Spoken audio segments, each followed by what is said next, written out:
네, 안녕하세요. 유민아빠입니다. 6월 2일이에요. 6월 2일 장시작전이고 지금 현재 시간 7시 13분 지나고 있습니다. 미국 증시에 대해서 간단하게 요약을 해드린다 라고 하면은 사실 크게 세 가지 요인으로 압축될 수 있는데요. 오펙 플러스가 점진적 증산은 합의했지만 일단 홀드하겠다. 현재 수준은 홀드한다 라는 것 때문에 국제유가가 상승했고, 그리고 ISM 제조업 PMI 지수가 61.2포인트가 나오면서 지난달에 이어서 지난달과 그 다음에 예상치를 갖다 상회를 했습니다. 그런데 제가 이거 지난주에 설명을 드렸죠.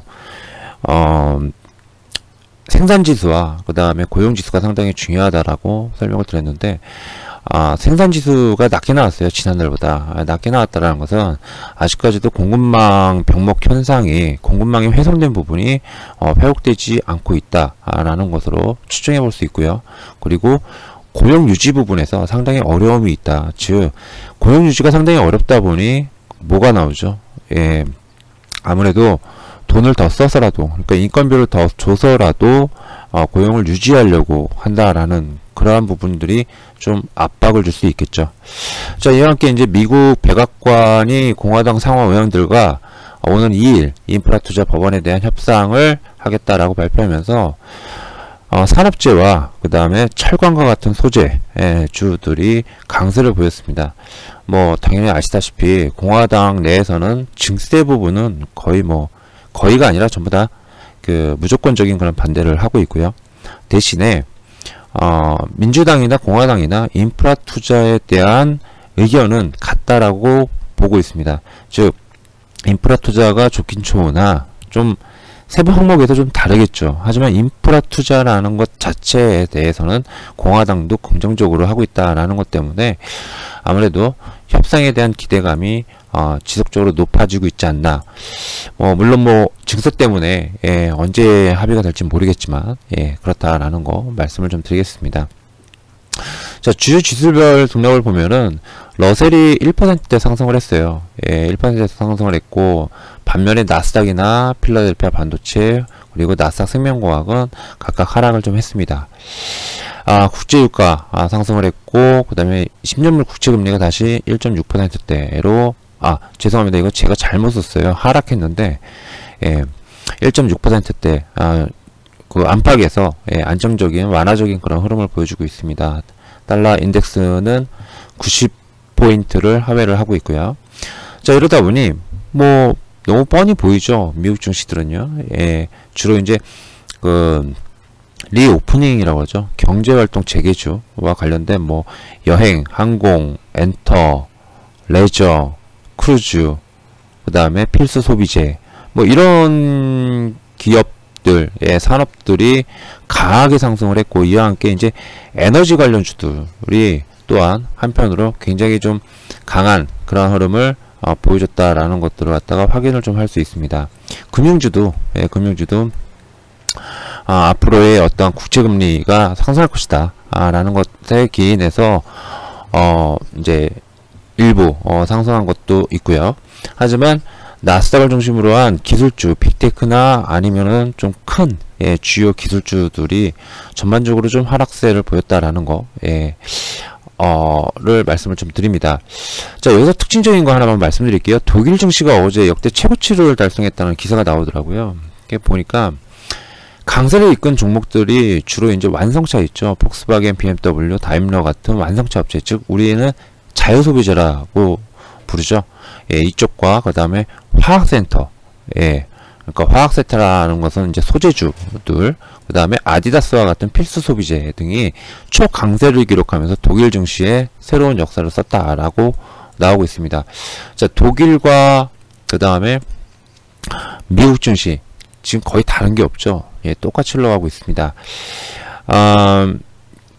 유럽 증시가 지금 거의 한 4개월째 강한 랠리가 나오고 있어요. 근데 강한 랠리가 대부분 다 똑같이, 그러니까 전일과 같은 그런 비슷한 흐름으로 주도하는 섹터들이 거의 똑같은 그런 상황에 놓여 있습니다. 즉 좀 하락하는 애들은 좀 하락하는데 지지부진한데 이쪽 가는 말들만 간다라고 있다라는 거죠. 아무래도 이제 독일을 보여드린 게, 독일 같은 경우도 제조업 기반이 좀 강하잖아요. 제조업 기반이 좀 강하기 때문에, 물론 뭐 IT 기반의 제조업보다는 그 BIT 기반의 제조업이기 때문에 좀 틀릴 수 있지만, 어떻게 보면 또 우리랑 또 비슷할 수 있어서 한번 제가 좀 코멘트를 좀 해봐 드렸습니다. 자, 뭐 그 이외 내용은 뭐 뉴스로 나온 것들이에요. 뉴스로 나온 건데, 결론적으로 이제 나스닥 빅테크나 이제 기술주들이 좀처럼 이제 길을 못 피고 있죠. 못 피고 있는데, 개인적으로 이렇게 보고 있어요. 테이퍼링 논의 시작이 결정이 되고 증세가 결정이 되는 거, 요게 나와야지 얘네들이 본격적으로 움직이지 않을까 싶습니다. 뭐 하나라도 일단 나와주면은 좀 주가가 일단 악재 해소다, 뭐 선반영됐다, 이런 이슈로 해가지고 좀 움직여 주겠죠. 아무래도 좀 빠르면 빠를수록 좋다라고 좀 봅니다. 이런 결정들이. 사실 이제 괜히 8월 잭슨홀 미팅까지, 그러니까 시장 컨센은 7월 말에 있을 FOMC나 혹은 8월 잭슨홀 미팅에서 파월 의장의 어떠한 발언에서 이제 본격적인 테이퍼링과 관련된 테이퍼링 논의가 결정되지 않겠냐, 이렇게 지금 시장은 형성되어 있는데, 아시다시피 오는 9월인가요 10월인가요 제가 정확하게 기억이 안 나는데, 이제 그 보너스, 실업자에 대한 그 보너스 지급이 종료가 되죠. 정책이 종료가 됩니다. 이에 따라서 대거, 많이 뉴스 보셨을 거예요. 대거 이제 들어갈 것이다. 그 취업 활동을 할 것이다. 가뜩이나 인건비가 높아져 있는 상태에서 대거 취업을 하게 되면은 인플레 압력이 그만큼 굉장히 치솟을 수 있다, 라는 그런 부담이 있죠. 그래서 가급적이면 빠른 시간 내에 이런 것들이 좀 결정이 좀 돼준다면, 확정이 돼준다면 불확실성 해소를 보고 이제 이쪽 섹터들도 좀 강세에 동참하지 않을까라고 좀 생각합니다. 그 전까지는 뭐 좀 오르면은 좀 빠지고, 또 오를까 하면 지지부진하고, 그죠? 아니면 어떤 인플레 압력이나 혹시라도 이게 국채금리가 조금이라도 좀 바짝 또 상승하면은 또 지지부진하게 또 떨어지고, 이런 흐름이 또 나올 수 있어요. 그러니까 빨리빨리 이런 것들은 좀 결정이 되면은 좀 도움이 되지 않을까 싶습니다. 자, 그러면 국내 증시는 어떨까요? 국내 증시. 뭐 사실 국내 증시도 매 한 가지죠. 국내 증시도 아마 매 한 가지로 움직이지 않을까 싶습니다. 매 한 가지로 움직일 수밖에 없다라고 좀 보여지는데, 일단 뭐 그 MSCI 한국 지수 및 신흥국 지수 ETF가 각각 1.5%와 2%가량 상승을 했습니다. 그래서 상승을 했고, 그리고 또한 그 어제였죠. 어제 그 수출입 통계, 5월 수출입 통계가 발표됐어요. 30 몇 년 만에 역대급 최대치 수출액을 기록을 했다라는 게 눈에 띄었습니다. 아무래도 이제 뭐 이런 부분들 때문에 쉽게 빠지지도 않아요. 그죠? 쉽게 빠지지 않는데, 다만 이제 시총 대형주인 삼성전자, SK 하이닉스를 비롯한 완성차 이런 업체들이 언제 신고가로 다시 들어갈 것이냐, 반등이 언제 제대로 된 반등이 나올 것이냐, 이게 이제 관건일 것 같은데, 일단 뭐 그 전까지는 그 전까지는 이런 인프라 투자라든지 아니면은 어떤 우리나라도 경제활동 재개, 즉 리오프닝 관련주, 뭐 이런 쪽을 중심으로 해서, 여기다 가치주들이죠, 시클리컬, 이런 쪽을 중심으로 해가지고 강세가 좀 당분간 좀 이어지지 않을까 싶어요. 이어지지 않을까 싶습니다. 어차피 우리도 백신 접종이 가속화가 속도가 붙고 있다라는 뉴스가 계속 나오고 있기 때문에, 그 글로벌한 그런 트렌드를 갖다가 지속적으로 따라갈 수밖에 없지 않나, 이렇게 좀 생각이 됩니다. 자, 미국장에서 설명을 드렸지만 무슨 뭐 삼성전자가 8만원에 껌딱지를 붙여놨는지 좀처럼 움직이지 않죠. 좀처럼 움직이지 않습니다. 자, 뭐 60분봉 보시면은 아직도 이렇게 꽉 막혀 있어요. 꽉 막혀 있고, 뭐 흔히 이렇게 말하죠. 왜 이렇게 깝깝해? 힘들어 죽겠네. 그쵸?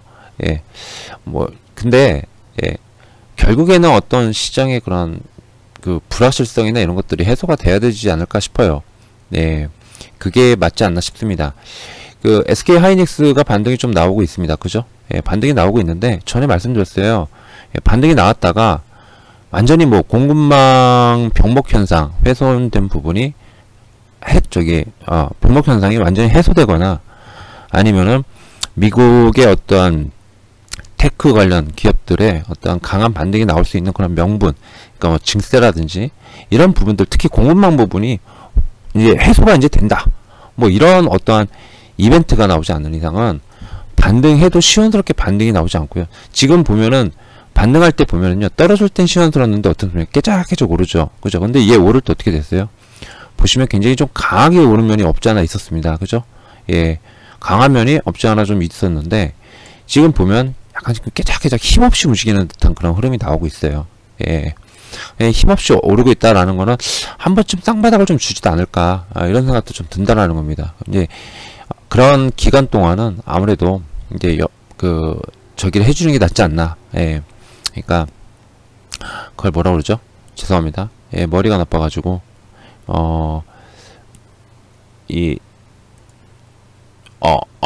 경기 리오프닝, 예, 경제 리오프닝 죄송해요. 예, 리오프닝 관련주 같은 걸로 해가지고 일단 당분간 7, 8월달, 제 전에 이거 설명드렸죠. 왜 7, 8월인지. 그러니까 요 7, 8월달까지는 그쪽으로 좀 중심을 해가지고, 예, 좀 순환매에 동참하는 게 맞지 않나. 업종 차별화 장세니까 순환매라기보다는 업종 차별화 장세라고 부르는 게 좀 더 맞죠. 그러니까 이런 장세에 대응해서 하는 게 낫지 않나, 이렇게 좀 생각을 하고 있습니다. 뭐 금일 지수도 마찬가지라 봐요. 예, 마찬가지라고. 개인적으로는 코스피도 오늘도 뭐 플러스가 나올 거라고 저는 생각을 합니다. 예, 다만 이제 SK 하이닉스나 삼성전자 뭐 이제 이런 빅테크 우리나라 입장에서 시가총액 상위 종목들, 예, 이 상위 종목들의 어떠한 흐름에 따라서 뭐 크게 빠지지는 않겠지만은 뭐 플러스 마이너스 한 1% 이내에서 이렇게 움직여 주면서 나머지 그 하위 쪽에 있는 경기 민감주라든지 아니면은 경제활동 재개 관련주, 그러니까 리오프닝 관련주, 이런 종목들이 강하게 이제 상승을 해주면서, 예, 상승을 해주면서, 그러면서 지수를 갖다가, 전체 지수를 갖다가 상승시켜주는 그런 효과가 나오지 않을까 싶습니다. 반면에 이제 그 코스닥 쪽, 코스닥 쪽이죠. 예, 코스닥 쪽. 코스닥 쪽은 일단 좀 봐야 될 것 같아요. 예, 코스닥 쪽은 가늠이 좀 되지는 않습니다. 지금 오늘, 적어도 오늘만큼은요. 미국장이 저렇게 끝나면 코스닥은 어떻게 됐지? 예, 아무래도 코스닥 쪽에 IT와 BT가 원체 크기 때문에 IT와 BT 비중이 크기 때문에 아시죠? 예, 필라델피아는 우리나라 IT 소부장이 좀 추종하는 경향이 좀 크죠. 예, 근데 바이오 같은 경우는 미국의 바이오 섹터나 제약 섹터를 추종하지는 않아요. 예, 쟤네는 쟤네고 우리는 우리다라는 식으로 흐름이 이어지는 경향이 크기 때문에 이 커플링이 잘 나오지 않습니다. 거의 디커플링? 예, 디커플링 이런 표현도 쓰면 안 되죠. 디커플링은 걔네들 오를 때 우리 떨어지고 걔네들 떨어지면 우리는 오른다. 이게 디커플링인데 그냥 따로 논다. 예, 그냥 쟤네들 오른다 그래가지고 오르지도 않지만 또 쟤네들 오를 때 또 같이 오르기도 해요. 예, 빠질 때 같이 빠지기도 하지만 빠진다 그래가지고 우리나라도 빠지지도 않습니다. 예, 그러니까 그런 부분들 때문에 코스닥 시장은 좀 보면서 판단해야 되지 않나, 이렇게 좀 생각이 됩니다. 자, 이상 유미나빠고요. 마지막으로 딱 1분만 한마디만 더 할게요. 어제 뉴스를 보는데 올해 개인 투자자들의 수익률 5월달까지 4월달까지 개인 투자자의 수익률과 관련한 기사를 하나를 봤습니다. 젊은 사람들, 그러니까 나이가 50 이하 혹은 특히 40세 이하인, 흔히 말하면 2030 세대 있죠. 예, 20세부터 40세까지 2030 세대. 이쪽의 수익률이 상당히 안 좋대요. 예, 상당히 안 좋고 특히 손실을 입으신 분들이 굉장히 많다라고 하더라고요. 이게 왜 그러냐? 지수는 별로 안 빠졌는데, 그죠? 그건 둘 중에 하나예요. 예, 둘 중에 하나입니다. 너무 한쪽에 치우쳐가지고 방치. 예, 그러니까 이제 좀 흔히 말하면 우리 이제 시총 상위 종목들이 원체 강했었기 때문에 올해 1월달까지 초까지 강했었기 때문에 이쪽에 집어넣고서는 하락하니까 그냥 방치하고 있어서, 예, 이제 이런 케이스들도 있을 수 있고요. 또 하나는 이제 종목을 자꾸 옮기는 거죠. 예, 자꾸 옮기는 거예요. 예, 옮기는데 급하고, 마음이 급하니까 자꾸 추격하게 되고, 그러니까 자꾸 옮기는 겁니다. 예, 이 자꾸 옮기는 게 한번 매수해가지고, 예, 뭐 며칠 만에 계속 갈아타는 거죠. 예, 계속 왔다 갔다 하면 절대 수익 안 나거든요. 예, 절대 수익 안 납니다. 특히 이런 장에서는 지수가 옆으로 기는 장 있죠. 이런 장에서는 정말 돈 까먹기 정말 쉬워요. 예, 은근히 쉽습니다. 예, 굉장히 쉬워요. 그래서 좀 이 종목에다 이러면 지근히 가져가는, 예, 아니면은 섹터를 따라가는, 저 같은 경우도 올해 2월에서 5월까지 강세 섹터, 그러니까 경기 민감주, 가치주 이쪽 섹터를 따라가지 못해서 좀 어려웠어요. 어려웠는데, 근데 그렇다 그래가지고 막 그걸 왔다 갔다 하면서 이렇게는 하지 않거든요. 예, 그렇게 하면 100% 잃더라고요. 예, 그러니까 그 순환매를 갖다가 잘 따라, 차별화 장세에 따른 순환매를 잘 따라다니면서 수익을 낼 수 있는 방법도 있지만, 그러지 못하면은, 예, 좀 지근히 기다려보는 것도 하나의 방법일 겁니다. 예, 특히 이제 마이너스로 크게 전체 계좌가 마이너스로 크게 나신 분들, 이런 분들은 만약에 그랬다면은 좀 고치셔야 되지 않나? 라는 생각이 좀 들더라고요. 안타깝더라고요. 항상 반복돼요. 예, 반복되더라고요. 그러니까 그런 거는 좀 주의해야 되지 않나 라는 생각이 들어가지고 한번 안내를 해드렸습니다. 자, 이상 유민아빠였고요. 좋아요 버튼 많이 좀 눌러주세요. 예, 많이 좀 눌러주시고, 그래야지 또 저도 열심히 하거든요. 예, 유튜브 하기로 했으니까. 대신에 나중에 뭐 회원들 많이 모아가지고 뭐 유료 회원 가입시킨다, 뭐 월 얼마다, 뭐 이러면서 유료 회원 이거 안 할 거예요. 예, 안 하기로 말씀을 드렸습니다. 그래서 이런 것도 없고 하니까, 뭐 광고비를 이걸로 벌어봐야 뭐 얼마나 벌겠습니까? 남들처럼 뭐 떼돈 벌 것도 아니고, 그죠? 주식으로, 주식 유튜브로. 그러니까 좋은 취지에서 시작하려고 한 거니까, 예, 많이들 좋아요 눌러주시고 했으면 좋겠습니다. 자, 이상 유민아빠였습니다. 감사합니다.